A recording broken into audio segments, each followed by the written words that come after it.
మాంసాహార ప్రియులకు ముఖ్యంగా చికెన్ లేనిదే ముద్ద దిగని వారికి ఒక బ్యాడ్ న్యూస్. తెలంగాణ వ్యాప్తంగా ఏప్రిల్ 1వ తేదీ నుండి చికెన్ షాపులన్నీ మూతపడబోతున్నాయి. రాష్ట్ర చికెన్ షాప్ ఓనర్స్ అసోసియేషన్ తీసుకున్న ఈ సంచలన నిర్ణయం ఇప్పుడు రాష్ట్ర వ్యాప్తంగా కలకలం రేపుతోంది. అసలు ఎప్పుడూ రద్దీగా ఉండే చికెన్ షాపులు అకస్మాత్తుగా బంద్ ప్రకటించడానికి కారణమేంటి?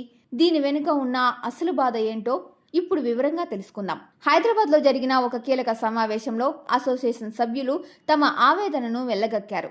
పౌల్ట్రీ కంపెనీల నుండి తమకు వస్తున్న మార్జిన్ ఏమాత్రం సరిపోవడం లేదని, దీనివల్ల చిన్న వ్యాపారులు తీవ్రంగా నష్టపోతున్నారని వారు పేర్కొన్నారు. గతంలో ఇస్తున్న మార్జిన్ను కూడా ప్రస్తుతం కంపెనీలు తగ్గించేశారని, షాపు అద్దెలు, కరెంటు బిల్లులు, వర్కర్ల జీతాలు భరించడం తమకు సాధ్యం కావడం లేదని వారు స్పష్టం చేశారు.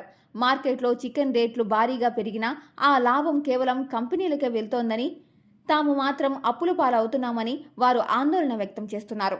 ఈ క్రమంలోనే తెలంగాణ రాష్ట్ర చికెన్ షాప్ ఓనర్స్ అసోసియేషన్ ఒక కఠిన నిర్ణయం తీసుకుంది. పౌల్ట్రీ కంపెనీలు తమ మార్జిన్ను పెంచే వరకు రాష్ట్ర వ్యాప్తంగా ఏ ఒక్క షాపు కూడా తెరవకూడదని నిర్ణయించారు.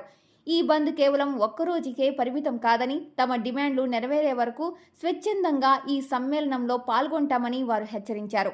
దీంతో ఏప్రిల్ మొదటి వారం నుండి చికెన్ లభ్యత కష్టంగా మారే అవకాశం ఉంది. హోటళ్లు, రెస్టారెంట్లు మరియు ఫంక్షన్లపైన కూడా ఈ బంద్ ప్రభావం తీవ్రంగా ఉండబోతోంది. ముఖ్యంగా ఆదివారాలు చికెన్ కోసం క్యూ కట్టే సామాన్యులు ఇప్పుడు ప్రత్యామ్నాయాల వైపు చూడాల్సి వస్తోంది.